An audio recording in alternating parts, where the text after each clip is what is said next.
الحمد لله وحده وحده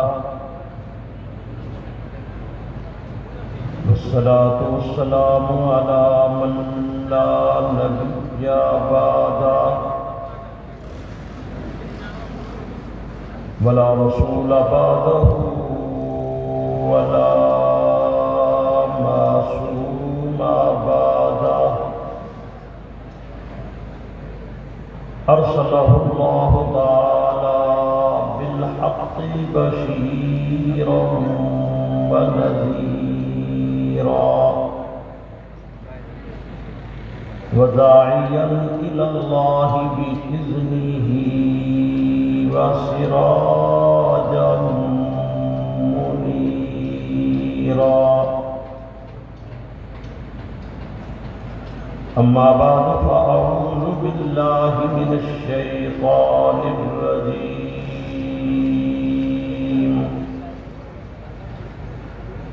بسم الله الرحمن الرحيم.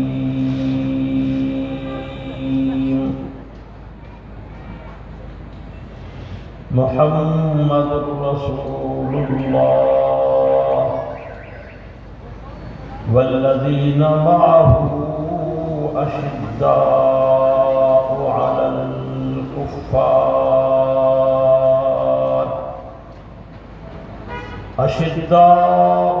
الكفار رحماء بينهم تراهم ركعا سجدا يبتغون فضلا من الله ورضوانا. قال الله تعالى في مقام آخر: وَلَسَوْفَ يُعْطِيكَ رَبُّكَ فَتَرْضَىٰ أَلَمْ يَجِدْكَ يَتِيمًا فَآوَىٰ. قال النبي صلى الله تعالى عليه وسلم: إنما بعثت لأتمم مكارم الأخلاق. صدق الله مولانا العظيم وصدق رسوله النبي الأمي الكريم ونحن على ذلك لمن الشاهدين والشاكرين والحمد لله رب العالمين.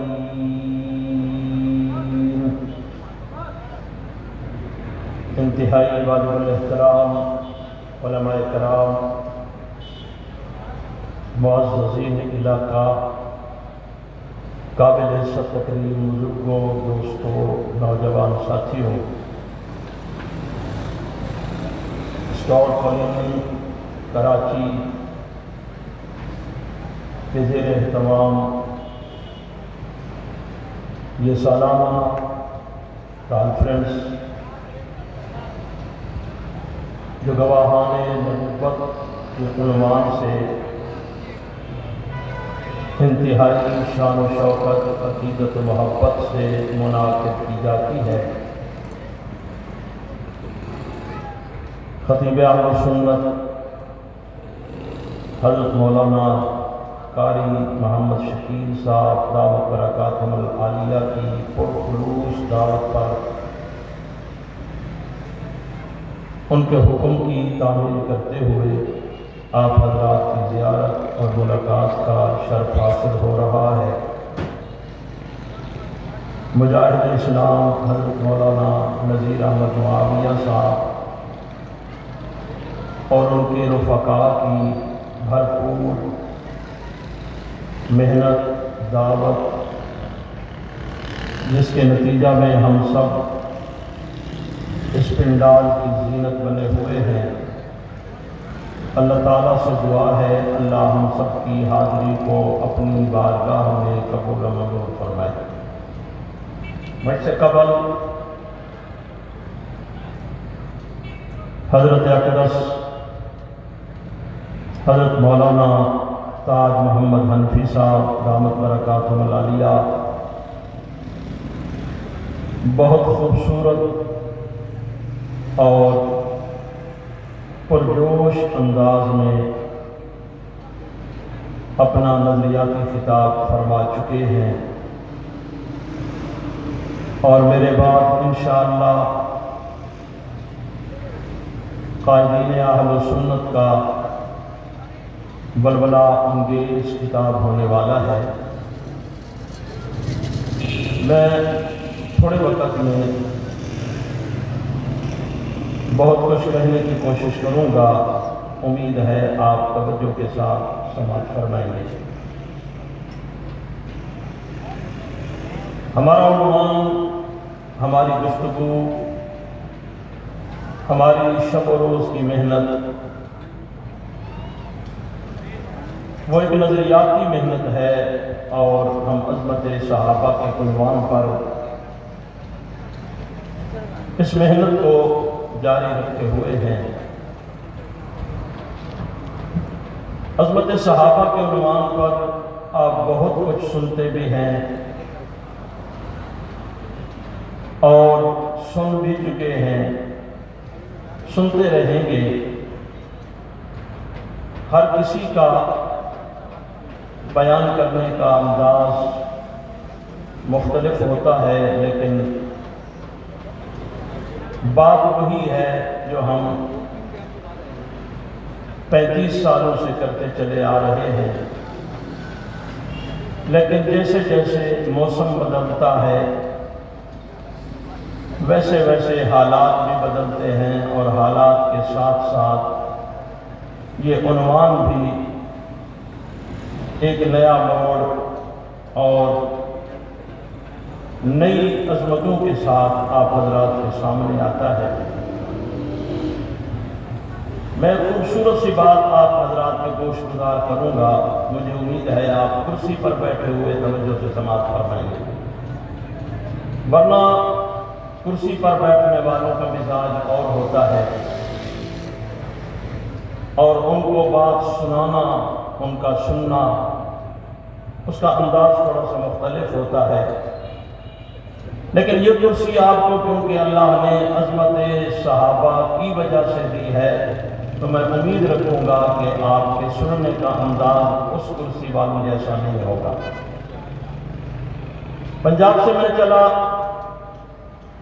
میں سمجھا یہاں کا موسم ٹھنڈا ہے، اور اس نے جذبات کو بھی ٹھنڈا کر دیا ہے، لیکن لگتا یہ ہے کہ یہاں بھی اس ٹھنڈک کی ایک لہر نے آپ کو بھی تھوڑا سا ٹھنڈا کر دیا ہے۔ اب ذرا اپنے جاگنے کا ثبوت دیں گے کہ بات سمجھ آئے گی تو بلند آواز سے کیا کہیں گے، اور ذرا بلند آواز سے کہیے۔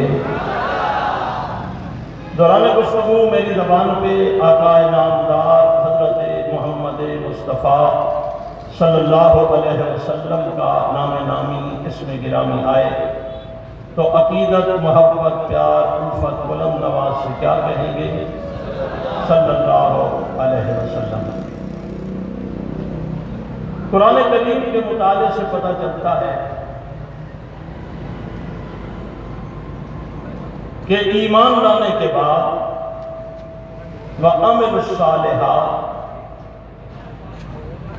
نیک اعمال وہ شاہراہ ہے کہ جس کے بدلے میں اللہ جنت کے دروازے کھول دیتے ہیں۔ ایمان لانے پر اسلام کا دروازہ کھلتا ہے، اور ایمان پر خاتمہ ہو جائے تو آنکھیں بند بعد میں ہوتی ہیں، جنت کا دروازہ پہلے کھل جاتا ہے۔ علماء کرام سے، اکابرین سے، اساتذہ سے یہی سنا ہے، اور قرآن و سنت کی روشنی میں بھی یہی بات سمجھ آتی ہے کہ دنیا کے اندر جتنے بھی اعمال کیے جاتے ہیں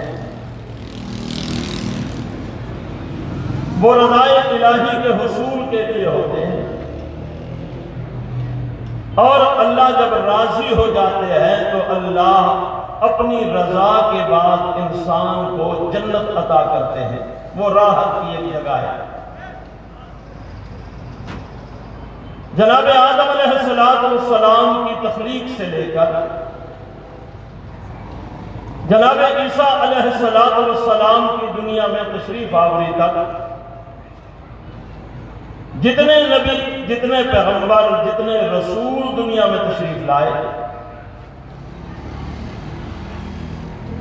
وہ براہ راست اللہ کے شاگرد بھی ہیں اور ان کی تعلیم و تربیت کا انتظام بھی اللہ خود کرتے ہیں۔ وہ شاگردان خدا ہیں، وہ شاگرد ہیں تو اللہ کے ہیں، اللہ ہی انہیں تعلیم بھی دیتے ہیں، تربیت بھی کرتے ہیں، اور دنیا میں ان کا کوئی استاد نہیں ہوگا۔ یہی وجہ ہے کہ جتنا قرب نبی کو اللہ سے ہوتا ہے، دنیا میں کسی اور کو اتنا قرب نہیں ملتا۔ پیغمبر رسول دنیا میں جو کچھ کرتے ہیں وہ سب اللہ کو راضی کرنے کے لیے ہوتا ہے۔ اس کی میں 2-3 مثالیں عرض کروں گا، امید ہے آپ غور سے سنیں گے اور بات کو سمجھنے کی کوشش کریں گے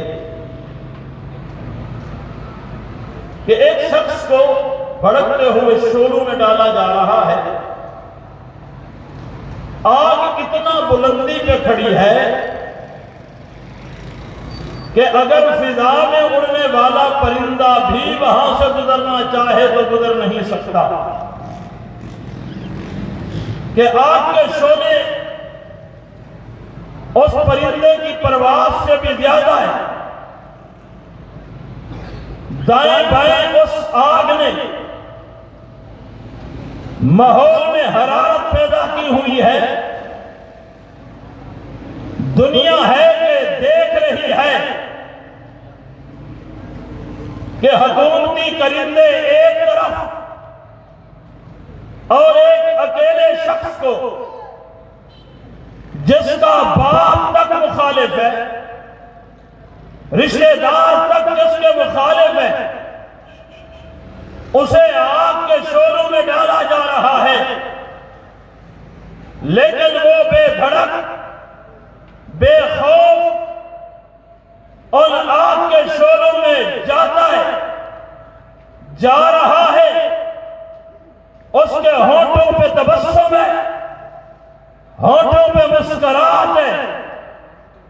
سوال کرنے والا سوال کرتا ہے، آگ سامنے نظر آ رہی ہے، بھڑکتے ہوئے شعلے سامنے نظر آ رہے ہیں، لیکن آپ مسکراتے ہوئے ان شعلوں کی جانب بڑھ رہے ہیں۔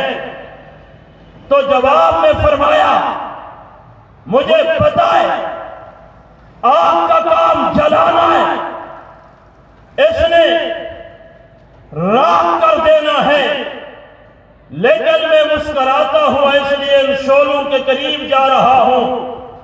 اگر وہ جلا کر اور مجھے راکھ بنا کر راضی ہوتا ہے تو میں اس حال میں بھی اسے راضی کرنا چاہتا ہوں۔ میری بات کو سمجھنے کی کوشش کرنا۔ فطرت نے اس کی اس حالت کو دیکھ کر کہ آگ کے شعلوں میں بھی مسکراتا ہوا جا رہا ہے،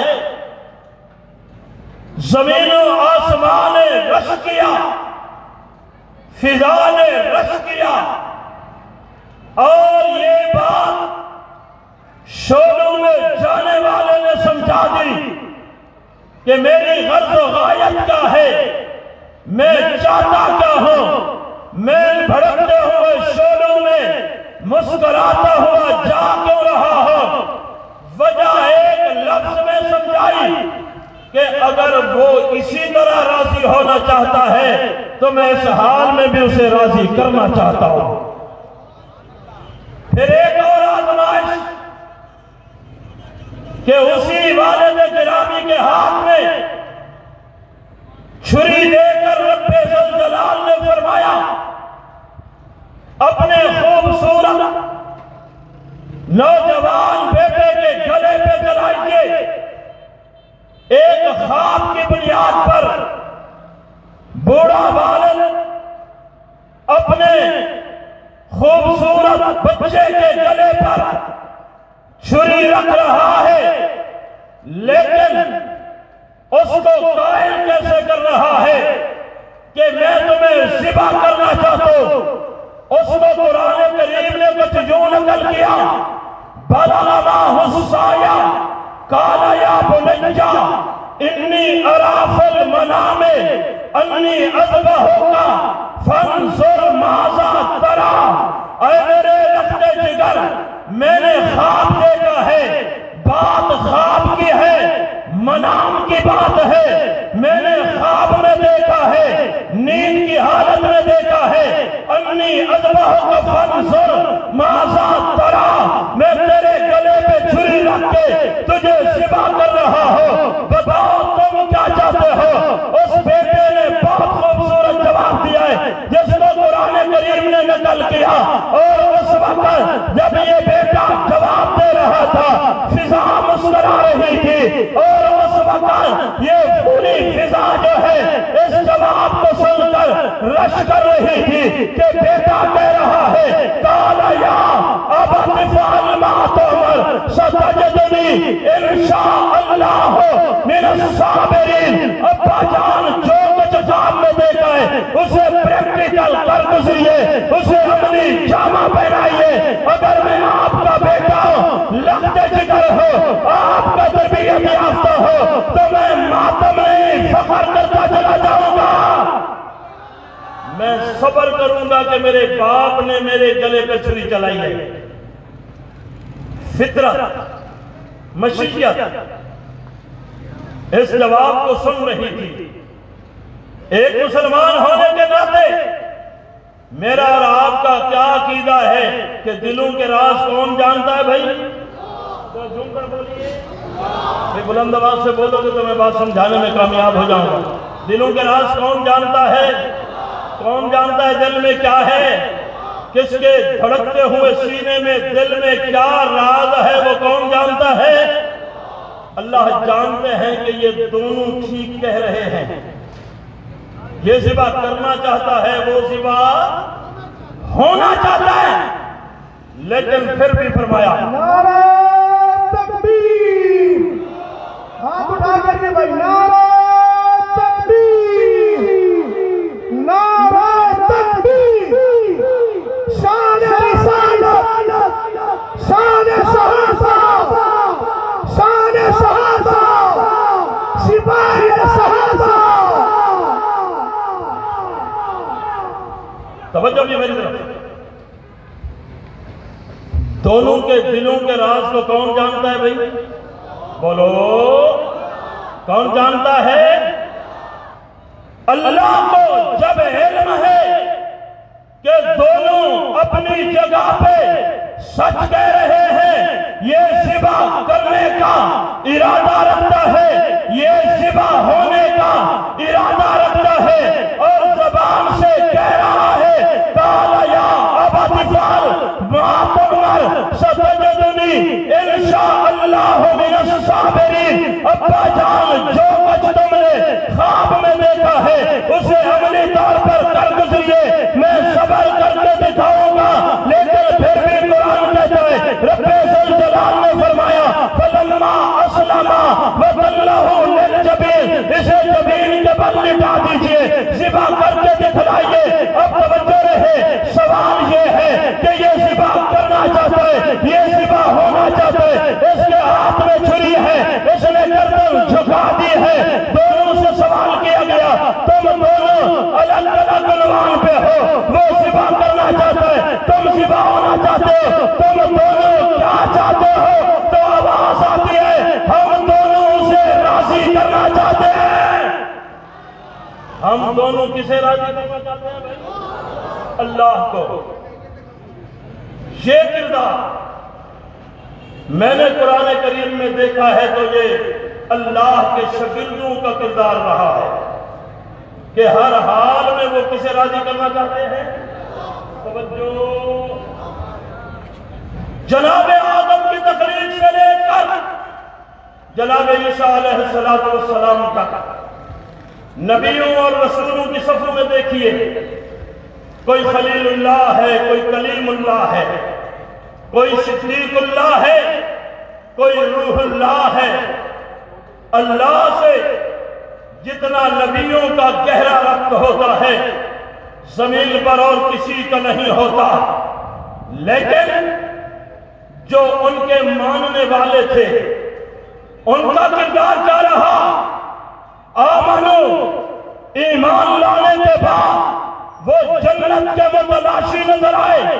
توجہ رہے، میں نے ان کو جنت کو تلاش کرتے ہوئے دیکھا ہے کہ وہ معبد خانوں میں عبادت کرتے ہوئے نظر آ رہے ہیں، وہ صحراؤں میں کئی سال تک عبادت کرتے ہوئے نظر آ رہے ہیں، وہ روزہ رکھ کے 24 گھنٹے کا عبادت میں اللہ کو راضی کرنے اور جنت کو تلاش کرنے میں نکلے ہوئے ہیں۔ اب توجہ کیجئے، پیغمبر اسے راضی کرنا چاہتا ہے، اس کی رضا کے لیے وہ اتنا آگے بڑھ جاتا ہے، بلندے ہوئے شوروں میں چلا جاتا ہے، اپنے بیٹے کو ذبح کرنے کے لیے تیار ہو جاتا ہے۔ ماننے والوں نے جنت کی تلاش میں نکل کے دنیا کو دکھایا ہے، 200 سال تک عبادت کرتے ہیں، جنت کے متلاشی ہے۔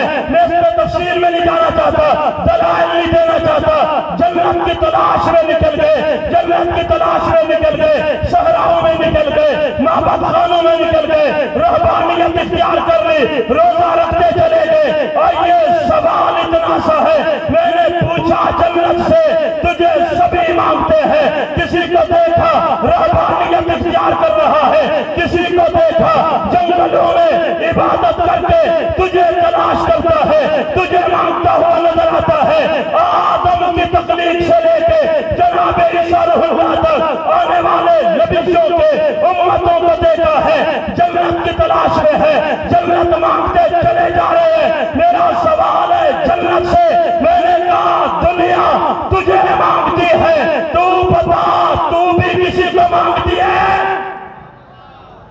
میں نے کہا دنیا تجھے مانگتی ہے، تو بھی تو بتانا تجھے بھی کسی کی طلب ہے۔ چلو بات کو یوں سمجھاتا ہوں، کعبے کی چوکھٹ پہ ہاتھ رکھ کے کوئی آمنہ کا لال مانگ رہا ہے، میرے اور آپ کے آقا کو مانگ رہا ہے، کہہ رہا ہے ربنا وابعث فیہم رسولا، اللہ مجھے وہ نبی چاہیے جو تیرے گھر کو آباد کر دے۔ میں نے آقا سے سوال کیا، آقا سبھی آپ کو مانگتے ہیں، آپ بھی کسی کو مانگتے ہیں؟ آپ بھی کسی کو مانگتے ہیں؟ جواب آتا ہے ابراہیم مجھے مانگتے ہیں، میں عمر مانگتا ہوں۔ وہ مجھے مانگتے ہیں، میں کسے مانگتا ہوں؟ عمر مانگتا ہوں۔ ذرا میرے ساتھ بولیے، میں ایک بات سمجھانا چاہتا ہوں۔ ابھی ربیع الاول گزرا، ہم نے حضور کی تشریف آوری پر خوشی منائی، جشن، کسی نے خوشی کو جشن کا نام دیا، سبھی نے کہا ربیع الاول کا مہینہ حضور کی آمد کا مہینہ ہے، لہذا حضور آئے تو ساری کائنات خوش ہو گئی، واقعتاً خوش ہو گئی۔ میں اس تفسیر میں بھی نہیں جانا چاہتا، حضور کے آنے سے سیرت حلفیہ والے نے لکھا ہے کہ سیدہ آمنہ فرماتی ہیں کہ میں نے پتھروں کو دیکھا، وہ بھی میرے بیٹے کی آمد پر خوشی کا اظہار کر رہے تھے۔ میں درختوں کے قریب سے گزری، پتوں نے جھک کر جب سلام کیا تو مجھے بات سمجھ آ گئی، یہ سلام مجھے کرنے نہیں کر رہے، میرے لخت جگر کی آمد پہ یہ خوشی کا اظہار کر رہے ہیں۔ جب میں نے حضور کی آمد پہ ساری کائنات کو خوش دیکھا، بلکہ جملہ سنیے کہ تحت الثری سے لے کر آسمان تک اور تحت الثری سے لے کے عرش معلی تک کائنات ساری حضور کی آمد پر خوش ہے، حضور کی تشریف آوری پہ خوش ہے۔ تو میں نے آقا سے سوال کیا، آقا آپ کے آنے سے کائنات خوش ہے،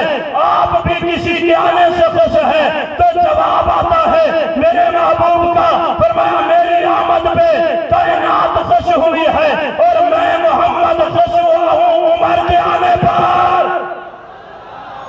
حضور کس کے آنے پر خوش ہوئے؟ میں کنجوسی نہیں کرتا، میں بخیل بھی نہیں ہوں، میں صحابہ اور اہل بیت کا نوکر ہوں۔ پھر مجھے یہ کہنے کا حق دیجئے، اگر تاریخ کا مطالعہ کیجئے تو معلوم یہ ہوتا ہے حضور کی آمد پر کائنات خوش ہے، حضور مکے میں عمر کے آنے پر خوش ہیں، مدینے میں علی کے گھر میں حسن و حسین کے آنے پر خوش ہو گئے ہیں۔ حضور نے بھی خوشی منائی، خوش ہو گئے۔ عمر اسلام میں داخل ہوا، نبی خوش ہو گئے۔ علی کے گھر میں حسن و حسین آئے، نبی خوش ہو گئے۔ اب میرا سوال جنت سے ہے۔ میں نے کہا دنیا تجھے مانگتی ہے، تو بھی کسی کو مانگتی ہے۔ کراچی کے دوستو، یہ 2020 بلکہ یہ صدی صحابہ کے نام کی صدی ہے۔ جتنا صحابہ اس 2020 میں کیا گیا ہے، شاید اتنا کسی نے نہ کیا ہو، کبھی نہ ہوا ہو۔ بلکہ میں کنجوسی نہیں کرتا، میں اس علامہ خادم حسین رضوی کو سلام عقیدت پیش کرتا ہوں۔ میں نے کئی جلسوں میں کہا، جہاں کراچی کا ذمہ دار اسٹیج پہ کہہ رہا ہوں۔ میں ایک جگہ بیٹھا تھا، ایک دوست نے مجھے کہا مولانا جھنگ والے صحابہ کے عنوان پہ بہت کچھ کہتے ہیں، اور جو وہاں سے سننے کو ملتا ہے اور کہیں سے نہیں ملتا، لیکن بریلوی مکتب فکر کے عظیم رہنما علامہ خادم حسین رضوی نے عجیب بات کی ہے۔ میں نے کہا کیا کہا ہے؟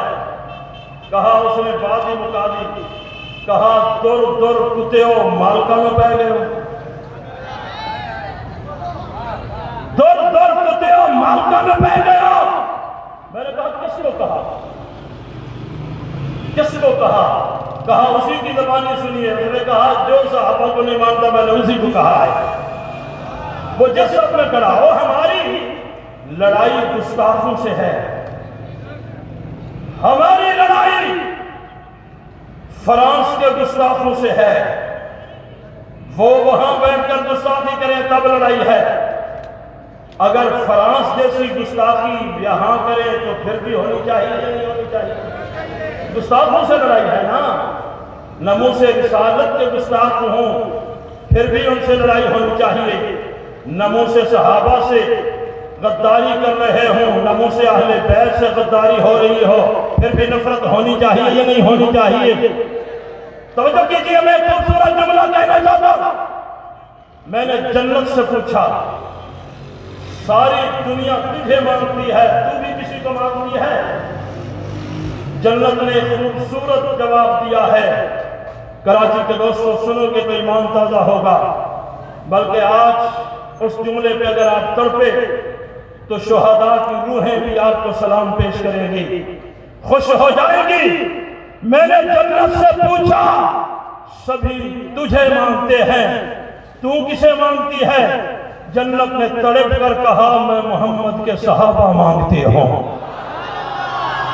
میں نے کہا یہ کہیں جذباتی جملہ تو نہیں ہے، کہیں جذباتی جملہ تو نہیں ہے جنت کا کہ زمین پر صحابہ ہو رہی ہے اور جنت نے سنا تو اس نے کہا میں بھی صحابہ مانگتی ہوں۔ جنت نے کہا نہیں، جذباتی جملہ نہیں ہے، صحابہ ہم جذبات میں نہیں بلکہ مجنون اور دیوانگی میں نہیں، ورنہ دنیا کا مجنون تو یہ تھا نا۔ اسے کسی نے کہا کہ مجنون صاحب آپ حافظ قرآن ہیں؟ تو اس نے مسکرا کر کہا ہاں میں حافظ قرآن ہوں۔ نے کہا سناؤ قرآن۔ کہنے لگا سبحان الذی اسریٰ بعبدہ لیلا۔ کہا آگے بڑھا۔ کہنے لگا جی ساڈا قرآن لیلا تے ختم ہو جاندہ ہے، ہمارا قرآن لیلا پہ ختم ہوتا ہے۔ میں نے کہا ایک مجنون کا اگر قرآن لیلا پہ ختم ہوتا ہے، میں صحابہ کا نام لیتا ہوں تو الحم سے لے کر والناس تک ہر آیت میں مجھے صحابہ نظر آتے ہیں۔ اور یہ میں دیوانگی میں نہیں کہہ رہا، میں مجنون بن کر نہیں کہہ رہا، میں بقائمی ہوش و حواس کہہ رہا ہوں۔ اس پر اگر کوئی بحث کرے، قرآن کی ہر آیت میں صحابہ نظر آتے ہیں، ہر شد مد میں صحابہ نظر آتے ہیں۔ ساری دنیا جنت مانگتی ہے، جنت کسے مانگتی ہے بھائی؟ بولو، سارے بولو گے تو میں اپنی بات کہہ سکوں گا۔ جنت کنہیں مانگتی ہے؟ آخری بندے تک بولنا چاہیے، کرسیوں پر بیٹھے ہوئے بھی بول کر کہے، جنت کنہیں مانگتی ہے؟ جنت کس کو مانگتی ہے؟ میں نے جنت سے سوال کیا، میں نے کہا کیوں مانگتی ہے؟ دلیل قرآن سے اکابر علماء کرام تشریف رکھتے ہیں۔ قرآن کریم نے 26ویں پارے میں سورہ فتح میں آقا علیہ السلام کا تعارف کرواتے ہوئے کہا، محمد الرسول اللہ، محمد اللہ کے رسول ہے، والذین معہ، جو لوگ ان کے ساتھ مل گئے۔ اس سے مراد بالاتفاق تمام مفسرین نے صحابہ کرام کو لیا ہے کہ والذین معہ سے مراد صحابہ کرام ہیں۔ میں نے کہا ان صحابہ کی خصوصیات کیا ہیں؟ کہا اشداء علی الکفار، اپنے دشمنوں سے نفرت کرتے ہیں۔ ان کا آپس میں تعلق کیا ہے؟ کہا رحماء بینہم ہے، آپس میں شیر و شکر ہے۔ کرتے کیا ہے؟ قرآن نے کہا تراہم رکعان سجدہ، جب بھی دیکھا جاتا ہے وہ رکوع میں نظر آتے ہیں یا سجدے میں نظر آتے ہیں۔ دیکھو یہ مختصر جملے ہیں، بہت خوبصورت جملے ہیں۔ محمد رسول اللہ میں نبی کا تعارف، والذین معہ میں صحابہ۔ خصوصیات کیا ہے؟ دشمنوں کے لیے سرگرم ہے، دوستوں کے لیے شیر و شکر ہے۔ کرتے کیا ہیں؟ تراہم، کہا جب بھی دیکھا جاتا ہے، رکعان سجدہ، ترتیب کو برقرار رکھا ہے قرآن نے، رکوع پہلے ہوتا ہے، سجدہ بعد میں ہوتا ہے۔ کہا رکعان سجدہ، وہ رکوع میں نظر آتے ہیں یا سجدے میں نظر آتے ہیں؟ دشمن نے کہا، اس نے کہا یہ نبی سے چمٹے ہوئے اس لیے ہیں، انہیں سمجھ آ گئی ہے کہ تبدیلی آنے والی ہے، ریاست بننے والی ہے، وزارتیں عہدے آنے والے ہیں۔ یہ ابو بکر تبھی ساتھ ملا ہوا ہے کہ یہ چاہتا ہے کہ ریاست بنے تو اعلیٰ عہدے پر فیض ہو جاؤ، پھر ریاست میں کوئی اچھی وزارت لے لو۔ ہے جب اس نے وہاں کہا تو قرآن کریم بول پڑا، عرشوں سے آواز آتی ہے، میں نے تو یہ کہا ہے کہ جب بھی دیکھا جاتا ہے تراہم رکعان سجدہ، کہ یہ رکوع میں نظر آتے ہیں، یہ سجدے میں نظر آتے ہیں۔ کراچی کے دوستوں، جب دشمن صحابہ نے کہا، یعنی آج سے 1400 سال پہلے جو صحابہ پہ تنقید کر رہا تھا، جو صحابہ کو جو ہے بھونک رہا تھا، صحابہ کے خلاف اپنے ڈیروں پہ بیٹھ کے، اپنی کیبنٹ میں بیٹھ کے باتیں کر رہا تھا، اس نے کہا وزارت چاہتے ہیں، عہدہ چاہتے ہیں۔ رب ذوالجلال نے ان کو منہ توڑ جواب دیا ہے، کہا میں کہتا ہوں تراہم رکعان سجدہ، یہ رکوع میں نظر آتے ہیں، یہ سجدے میں نظر آتے ہیں۔ تم کہتے ہو یہ وزارت حاصل کرنے کے لیے، یہ عہدہ حاصل کرنے کے لیے۔ کہا سنو، میں دلوں کے راز جانتا ہوں، میں کہتا ہوں، میں ان کے بارے میں اعلان کرتا ہوں۔ کیا اعلان ہے ربا؟ فرمایا یبتغون فضلا من اللہ ورضوانا، یہ اور کچھ نہیں چاہتے، میرا فضل چاہتے ہیں، میری رضا چاہتے ہیں، یہ میرا فضل چاہتے ہیں، یہ میری رضا چاہتے ہیں۔ توجہ کراچی کے دوستوں، میرے جملے کو ضائع نہیں کرنا۔ جنت میں جو کام کیے سنا، یہ کیا چاہتے ہیں؟ آواز مشیت آئی، یبتغون فضلا من اللہ ورضوانا۔ رب الجلال نے فرمایا یہ میرا فضل اور میری رضا چاہتے ہیں۔ جنت نے تڑپ کر کہا سبھی مجھے چاہتے ہیں، بات سمجھے، سبھی مجھے مانگتے ہیں۔ وہ کہہ رہا ہے یہ جنت نہیں مانگتے، میری رضا مانگتے ہیں۔ یہ جملہ کل شولوں میں جانے والے نے کہا تھا، آگ میں جا کر میں تیری رضا چاہتا ہوں، آج یہاں سے آواز آ رہی ہے اور خالق خود فرما رہے ہیں یبتغون فضلا من اللہ ورضوانا، یہ میری رضا چاہتے ہیں۔ جنت نے تڑپ کر کہا ربا یہ مجھے نہیں چاہتے۔ میں نے پہلے کہا ہے کرسیوں پہ بیٹھے ہوئے توقع نہیں کی جا سکتی کہ آپ سبحان اللہ کہیں گے، میں آپ کی کرسی کی تعریف نہیں کر سکتا، مجھے معاف رکھنا، میں تو اللہ کی تعریف کر سکتا ہوں۔ جنت نے تڑپ کر کہا یہ مجھے نہیں چاہتے، یہ اس کی رضا چاہتے ہیں۔ کہا یہ اس لیے تجھے نہیں چاہتے، میں نے ان کو ایسا محبوب دیا ہے جو گھر سے منبر تک چلے تو میں اس کی قدموں کی برکت سے جنت نہیں روضۃ من ریاض الجنہ بنا دیتا ہوں۔ جس محبوب کے قدموں میں جنت ہو اس محبوب کو دیکھنے والے بھلا تجھے مانگیں گے؟ نہیں بات سمجھ آئی؟ چلو میں اور آسان طریقے سے سمجھاتا ہوں۔ جنت نے کہا میں نے شب معراج انہیں دیکھا، مجھ سے گزر گئے، گزرے تو جنت نے تڑپ کر کہا جبرائیل یہ کون ہے اتنے خوبصورت؟ میں نے دیکھا ہے تو مجھے شباب مل گیا ہے، میں نے دیکھا ہے تو مجھے جوانی مل گئی ہے۔ جناب جبرائیل نے کہا یہ آمنہ کے لال ہے، یہ اللہ کے محبوب ہیں۔ جنت نے تڑپ کر کہا اتنا خوبصورت، کتنا خوبصورت ہے؟ کہا جنت کہہ رہی ہے کہ میرے اندر ہر چیز خوبصورت ہے، حوریں خوبصورت ہے، غلمان خوبصورت ہے، محلات خوبصورت ہے، چلنے والی نہریں خوبصورت ہے، درخت خوبصورت ہے، پھلواڑی خوبصورت ہے، ہر پھول خوبصورت ہے، لیکن جنت میں وہ خوبصورتی نہیں نظر آئی جو محمد کی زلفوں میں خوبصورتی نظر آ رہی ہے۔ جنت نے تڑپ کر کہا اتنے خوبصورت۔ آقا نے پوچھا یہ میرا خطیبانہ جملہ ہے لیکن اس کے اندر ریسرچ ہے، اس کے اندر ایک بات ہے۔ جبرائیل امین سے جنت محو گفتگو تھی۔ آقا نے پوچھا جبرائیل چلتے ہمارے ساتھ ہو گفتگو کسی اور سے کر رہے ہو؟ جی میں جنت سے محو گفتگو ہوں۔ جنت کیا کہتی ہے؟ کہا جنت آپ کو دیکھ کر رش کر رہی ہے، جنت آپ کو دیکھ کر رش کر رہی ہے اور کہہ رہی ہے اتنا خوبصورت، اتنا حسین۔ آقا نے فرمایا تیری جنت کو حیران نہ کر دیں ہم، تیری جنت کو حیران نہ کر دیں؟ جی حیران کر دیجئے۔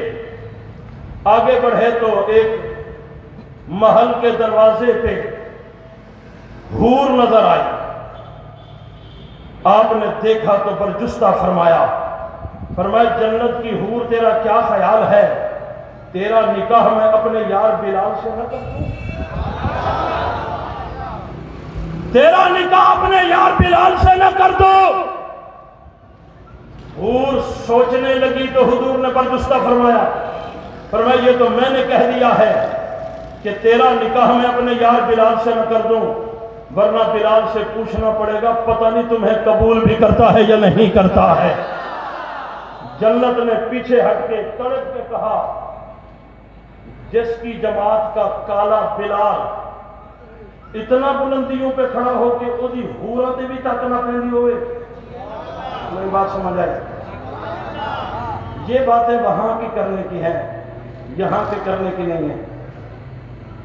جدی حوراں تے تک نہیں پہنی اور ہے رنگ دا کالا، ہونٹ موٹے موٹے ہیں، سین کو شین بولتا ہے، وہ کہتا ہے اس کے بارے میں اس کا محبوب کہہ رہا ہے وہ پتہ نہیں اس جنت کی حور کو قبول بھی کرتا ہے یا نہیں کرتا۔ جس کی جماعت میں بلال اتنا اونچا ہو اس کی جماعت میں ابو بکر کتنا اونچا ہوگا؟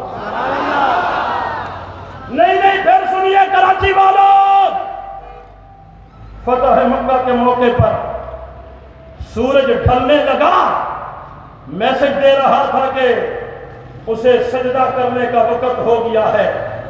حضور نے یوں پلٹ کر دیکھا تو دیوانے سمجھ گئے حضور کسی کو بلانا چاہتے ہیں۔ ایک بندہ دوڑ کے آیا، کہنے لگا یا رسول اللہ کسے بلانا چاہتے ہیں؟ فرمایا ہم اپنے یار بلال کو بلانا چاہتے ہیں۔ بلال کہاں ہے؟ یہ ایک میرا نظریاتی جملہ ہے، اگر آپ کی سمجھ میں آ جائے تو اسے زندگی بھر ذہن میں رکھنا۔ کہا جی بلال ادھر کونے میں بیٹھا ہوا ہے۔ ارے یار بلال کونے میں کیوں بیٹھے ہو؟ کہا جی کل تک مارے کھاتے رہے تھے، انہی گلیوں میں ہمیں گھسیٹا دیا تھا، آج ہمارے گلے میں رسی ڈال کے گھسیٹنے والے کانپ رہے ہیں۔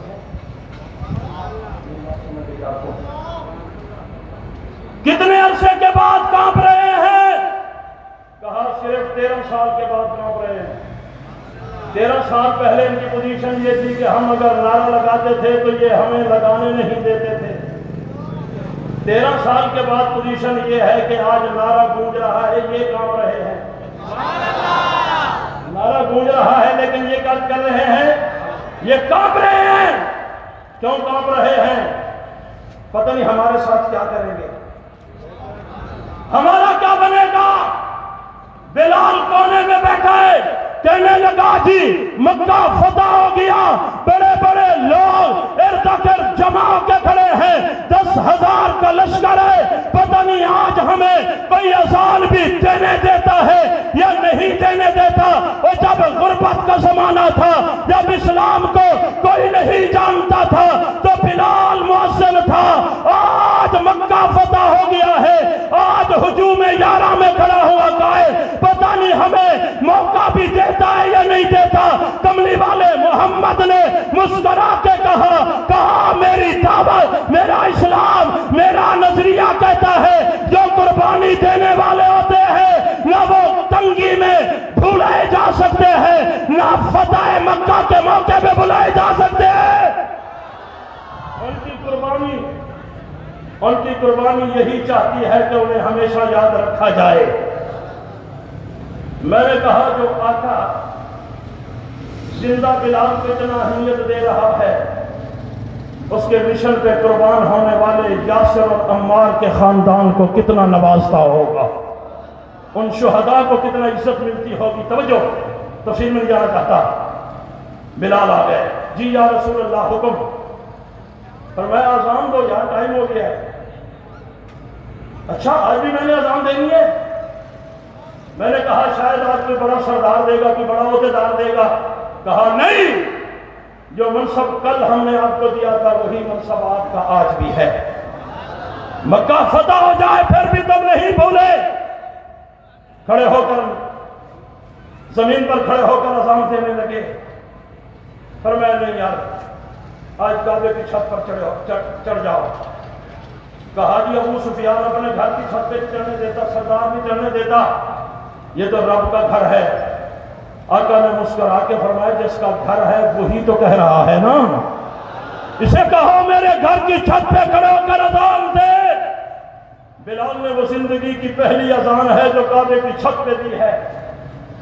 اذان دے کر فارغ ہوا تو مشیت نے پیغام دیا، کہا سن لیجئے، یہ جنت کو بھی پیغام چلا گیا، جنت بھی رش کر رہی تھی۔ جس کالے بلال کے قدموں کے نیچے اس کا گھر آ گیا ہے، میری کیا اہمیت ہوگی؟ جس کے قدموں کے نیچے بیت اللہ ہے وہ جنت کو کیا سمجھے گا؟ کہا جنت رش کر رہی تھی حضور کو دیکھ کر، بات آ گئی بلال کی تو جنت حیران ہو گئی، کہنے لگی جس کی جماعت کا بلال کالے رنگ والا حوروں کو کچھ نہیں سمجھتا، وہ مجھے کیا سمجھے گا؟ جنت نے اسی وقت سے مائنڈ بدل دیا۔ جنت نے کہا ربا تیرا محبوب تو بہت حسین ہے، میں نے ایک نظر دیکھا، پھر پتہ نہیں میں دیکھ سکوں گی یا نہیں دیکھ سکوں گی، اب تو کیا چاہتی ہے؟ کہا یہ نظر آئے نہ آئیں، اب میری دعا ہے مجھے صحابہ دے دے تاکہ میں انہیں دیکھتی رہوں جنہوں نے تیرے محبوب کو دیکھا ہوا ہے، میں انہیں دیکھتی رہوں جنہیں تیرے محبوب کو جنہوں نے دیکھا ہوا ہے۔ اگر سبحان اللہ ایڈوانس میں کہیں تو میں کون جملہ کہنا چاہتا ہوں، یہ سارے نہیں کہتے، وہ آخر تک سبھی کو سبحان اللہ کہنی چاہیے، ورنہ فاروقی صاحب پنجاب کا بڑا بھرپور دورہ کر کے آئے ہیں، آپ نے وہاں کی سبحان اللہ سنی تھی لائیو، تو آپ کو اسی کی تکلیف کرنی چاہیے نا۔ یہ کراچی والے آپ کو عزت دیتے ہیں نا کہ آپ کو کرسیوں پہ بٹھاتے ہیں اور آپ قابل احترام ہیں۔ نعرہ تکبیر، نعرہ تکبیر، شان رسالت، شان صحابہ، سنیوں کا حق نواز، سنیوں کا حق نواز، سنیوں کا حق نواز، نعرہ تکبیر۔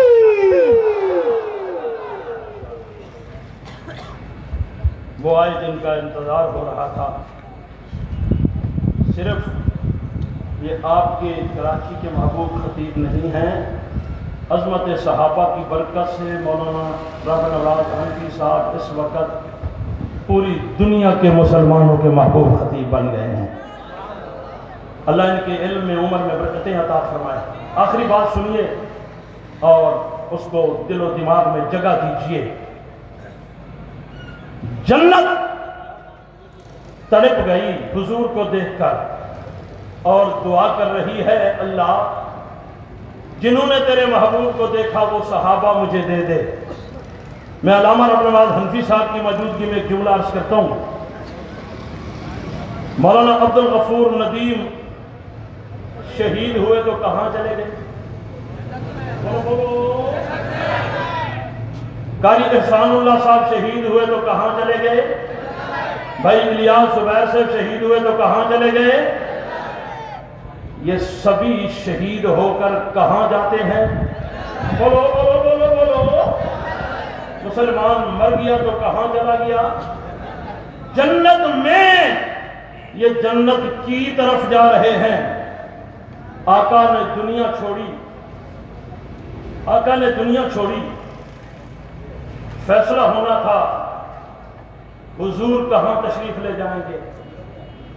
جنت میں جائیں گے؟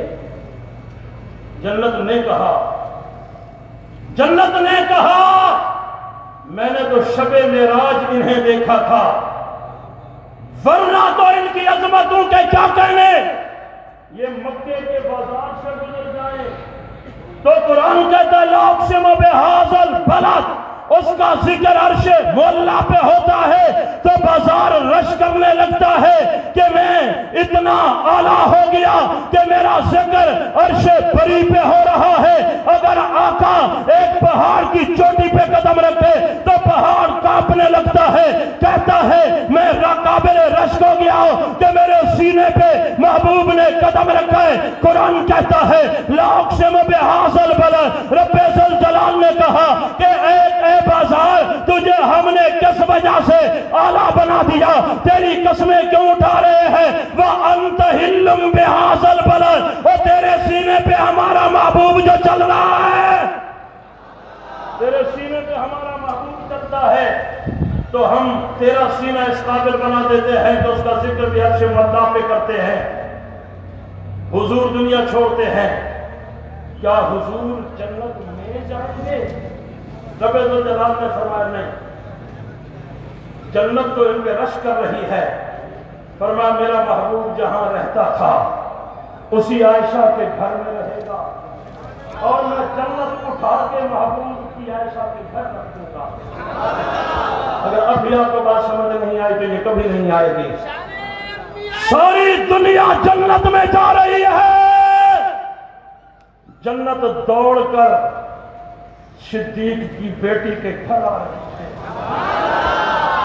جنت نے کہا مجھے وہاں جانا چاہیے جہاں محبوب ہے تو پھر مجھے کہنے کا حق دیجئے کہ میں نے ساری کائنات کا مطالعہ کیا ہے، میں نے سبھی کو دیکھا، کوئی اپنی دعاؤں میں کہہ رہا ہے اللہم انی اسألک الجنت ونعوذ بک من النار، سر سجدے میں رکھ کے کہہ رہا ہے اللہم انی اسألک الجنت، کوئی ریونڈ میں جا کے تہجد میں جنت مانگ رہا ہے، کوئی ماں کے قدموں کے نیچے جنت تلاش کر رہا ہے، کوئی کشمیر کی وادیوں میں جنت کا متلاشی نظر آتا ہے، کوئی افغانستان کے پہاڑوں میں جنت کا متلاشی نظر آتا ہے، کوئی میدان عرفات میں وقوف کر کے جنت کا متلاشی نظر آتا ہے، کوئی مینا مزدلفہ میں وقوف کر کے جنت کا متلاشی نظر آتا ہے، کوئی کوہ صفا کوہ مروہ پہ دوڑ کے جنت کا متلاشی نظر آتا ہے، کوئی کعبے کا طواف کر کے جنت تلاش کر رہا ہے، کوئی صدقہ دے کے جنت تلاش کر رہا ہے، کوئی مسجد بنوا کے جنت تلاش کر رہا ہے، کوئی یتیم کے سر پہ ہاتھ رکھ کے جنت کا متلاشی ہے، اور کوئی شہیدوں سے تعامل کر کے شہیدوں کے بیوگان سے تعامل کر کے جنت کا متلاشی ہے۔ میں نے جنت کو دیکھا، رش کر رہی ہے، سجدوں میں میرا ذکر ہے، دعاؤں میں میرا ذکر ہے، خیرات میں میرا ذکر ہے، اور میدانوں میں جا کے تلواروں کے سائے کے نیچے مجھے مانگتے ہوئے نظر آتے ہیں۔ میں نظر آتی ہو تو یہ مجھے پانے کے لیے گردنیں کٹاتے نظر آتے ہیں۔ اعلان ہو رہا ہے ان اللہ اشترى من المؤمنین انفسهم واموالهم بان لهم الجنہ، میرے قرآن میں اشتہار ہے، اور اپنے خون کے بدلے میں، جان کے بدلے میں، مال کے بدلے میں میری جنت کے خریدار بن جاؤ۔ جنت رش کر رہی ہے، سبھی مجھے مانگتے ہیں، لیکن جس وقت آمنہ کے لال کو صحابہ نے دیکھا، دن کے اجالے میں دیکھا، رات کی تاریکی میں دیکھا، ظلمت شب میں دیکھا، اور جناب مسلح پہ دیکھا، صفوں میں دیکھا، بازاروں میں دیکھا، حالت جنگ میں دیکھا، سودا خریدنے گئے، بازار میں نبی نظر آ گئے، مسجد میں آئے نبی نظر آ گئے، جس وقت پہاڑوں پہ گئے نبی نظر آ گئے، چراگاہ میں گئے نبی نظر آ گئے، منڈیوں میں گئے نبی نظر آ گئے، کھجوروں کے جناب باغات میں گئے نبی نظر آ گئے۔ ہر وقت جنہوں نے دیکھا وہ صحابہ تھے، تو جنت نے تڑپ کے کہا ربا سبھی مجھے مانگتے ہیں، میں محمد کے صحابہ مانگ دیا۔ میں نے کہا کیوں مانگتی ہے؟ کہا چلو وہ نہ صحیح، جنہوں نے انہیں دیکھ لیا ہے میں انہیں تو دیکھتی رہوں گی نا، میں رشک کروں گی ان پر جنہوں نے کملی والے کو دیکھا ہے۔ آخری بات سنو، ایک کمرہ بنوایا ہے 4، 5، 10 فٹ لمبا چوڑا، اس کو نام دیا ہے یہ بیت اللہ ہے، یہ میرا گھر ہے۔ آمنہ کے لال نے دیکھا، اس کمرے کو ایک حیثیت دے دی، کہا پہلے جو کچھ ہوتا رہا کہ میرے گھر میں لوگوں نے بت رکھ دیے، میں نے کسی کو کچھ نہیں کہا، اب میرے محبوب نے اسے دیکھ لیا اور اس کعبے نے میرے محبوب کو دیکھا ہے، آج کے بعد اس سے بت نکل گئے، پھر دوبارہ بت نہیں آئیں گے، اس لیے کہ اس نے میرے محبوب کو دیکھا، میرے محبوب نے اسے دیکھ لیا۔ تبھی تو صحابہ کے دلوں سے کفر نکل گیا ہے کہ نبی نے انہیں دیکھا، انہوں نے نبی کو دیکھا۔ کعبے میں رکھے ہوئے بت نکل گئے، جب نبی نے دیکھا اور کعبے نے نبی کو دیکھا کعبے نے میرے محبوب کو، آواز مشیت آتی ہے، کہا ایمان کی حالت میں دیکھتے چلے جاؤ، گھر واپس لوٹو تو میں تمہیں حاجی بنا کے بھیجوں گا، گھر واپس لوٹو تمہیں حاجی بنا کے بھیجوں گا۔ میں نے کعبے سے پوچھا، لگتا یوں ہے کہ تیرا دیدار ہی سب سے بڑی نیکی ہے، تجھے دیکھنے والے حاجی بنتے ہیں۔ کعبے نے تڑپ کے کہا اس میں کوئی شک نہیں، اب میرا راج ہے، اب میں ہی عظمتوں کا منبع ہوں کہ مجھے 1400 سال سے لوگ دیکھتے چلے جا رہے ہیں اور حاجی بنتے چلے جا رہے ہیں، لیکن اب میرا دیدار سب سے بڑی عظمت کی دلیل ہے۔ لیکن اس سے پہلے سنو، دیدار کعبہ بڑی نیکی نہیں، دیدار مصطفیٰ بڑی نیکی ہے۔ میں نے کہا وہ کیسے؟ کہا ایمان کی حالت میں کوئی مجھے دیکھے حاجی بن جاتا ہے، ایمان کی حالت میں کملی والے کو دیکھے تو صحابی بن جاتا ہے۔ پھر جاؤ صحابی اور حاجی کا مقابلہ کرو، ایک پلڑے میں کائنات کے حاجی رکھو، ایک پلڑے میں حالت جنگ میں حضور کو دیکھنے والا صحابی رکھو، اس کی نظروں نے جو چند منٹ حضور کو دیکھ کر نیکی کی ہے، کروڑوں حاجیوں کی نیکی اس کی ایک نیکی کا مقابلہ نہیں کر سکتی ہے۔ اس لیے ہر دور میں کہا گیا، اس دور میں بھی کہا جا رہا ہے، آئندہ بھی کہا جاتا رہے گا۔ کیا کہا جاتا رہے گا؟ جو صحابہ کا غلام ہے ہمارا وہ، سن کر بولو، یہ نعرہ ہم نے صدق کے دل سے لگایا ہے، اس میں ہم کنجوس نہیں ہیں۔ جو بندی بریلوی اختلاف اپنی جگہ پہ، لیکن علامہ خالد رضوی صرف ایک جملہ کہہ کے اس نے صحابہ دشمنوں کو للکارا۔ میں کہتا ہوں جو صحابہ کا غلام ہے ہمارا وہ، سن کر بولو ہمارا وہ امام ہے۔ کل کراچی کی سڑکوں پر دیوبندی بریلوی اہل حدیث الگ الگ نکلے ہیں، اگر اکٹھے ہو جاتے تو پتہ نہیں کیا ہوتا، لیکن الگ الگ نکلے، الگ الگ۔ ان کی گیدرنگ کتنا تھی وہ دشمن سے پوچھئے۔ ملتان میں قائد وفاق حضرت مولانا قاری محمد حنیف جلندری دامت برکاتہم العالیہ کی آواز پر دیوبندی بریلوی اہل حدیث جمع ہوئے۔ ایک منظر تھا صحابہ کے غلاموں کا، دنیا تھی کہ رش کر رہی تھی اور صاحب دل کہہ رہے تھے یہ کمال ان اسٹیج پہ بولنے والوں کا نہیں ہے، ان چہروں کا کمال نہیں ہے، اس کے پیچھے کمال ہے تو صحابہ کے لیے جان دینے والے اور خون دینے والوں کی آواز کا کمال ہے۔ میں نے ایک بزرگ کو دیکھا، میں نام نہیں بتاتا، وہ دنیا چھوڑ چکے ہیں، صاحب فراش سے ہمارے کملی والا سے ان کا تعلق تھا۔ صاحب فراش زندگی کی بازی ہار رہے تھے، بستر پر چکے تھے۔ بیٹوں سے پوچھا آج کون سا دن ہے؟ انہوں نے کہا کہ آج فلاں دن ہے۔ کہنے لگے یار آج کے دن تو ملتان میں عظمت صحابہ مارچ نہیں ہو رہا؟ انہوں نے کہا جی ہو رہا ہے۔ فرمایا جلدی کرو گاڑی منگواؤ، مجھے اس عظمت صحابہ مارچ میں لے چلو۔ گاڑی پہ لائے، آگے راستے بلاک ہو گئے۔ انہوں نے کہا مجھے پیدل لے چلو۔ نہ کہا ابا جان آپ چل نہیں سکتے، کہا کندھوں پہ تمہارے ہاتھ رکھتا ہوں، میرے پاؤں زمین پر گھسکتے ہوئے جائیں۔ خیر 1 کلومیٹر کا فاصلہ انہوں نے یوں طے کیا۔ میں تقریر کر کے سٹیج سے اترا تو میں نے دیکھا وہ ہمارے بزرگ جن کا نام مولانا عبد الکریم نعمانی صاحب رحمۃ اللہ علیہ ہے، ایک عرصہ انہوں نے مناظرے پڑھائے ہیں، علمی دنیا انہیں جانتی ہے۔ جمعیت علماء اسلام مولانا سمیع الحق گروپ کے وہ سرپرست بھی تھے، مرکزی رہنما تھے۔ میں نے دیکھا سٹیج کے پیچھے کھڑے ہیں۔ میں نے کہا مولانا آپ تو اس حالت میں آ گئے، خدا کی قسم یہ کوئی مبالغہ آرائی نہیں کر رہا۔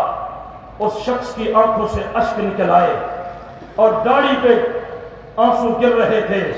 کہنے لگے رحمانی صاحب پتہ نہیں پہلے جو نیکیاں کی ہے قبول بھی ہوئی ہے یا نہیں ہوئی، لیکن پورے یقین کے ساتھ یہاں کھڑا ہوں کہ جو عظمت صحابہ کے لیے چند قدم چل کے آیا ہوں یہی میری جنت میں جانے کا سبب بن جائیں گے۔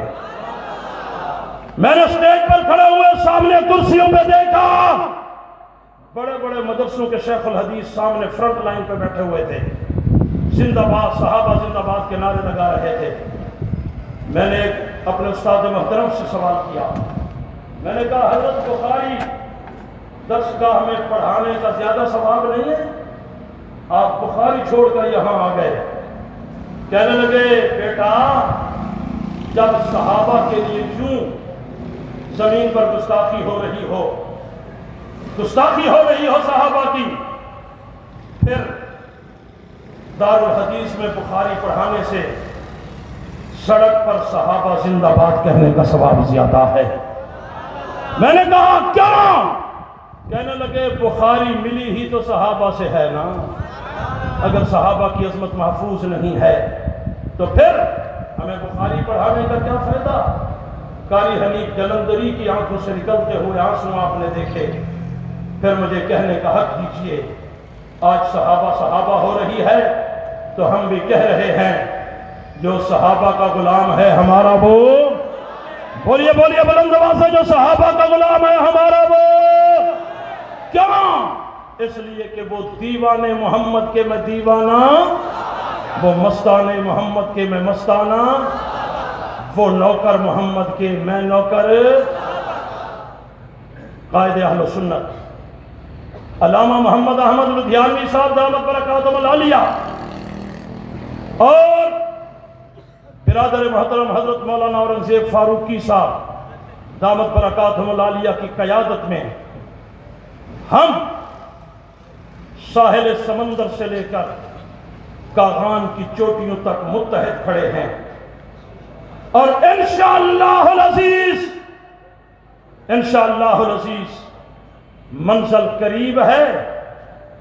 حق نواز کے خون سے لے کر علامہ علی شیر حیدری شہید کے خون تک،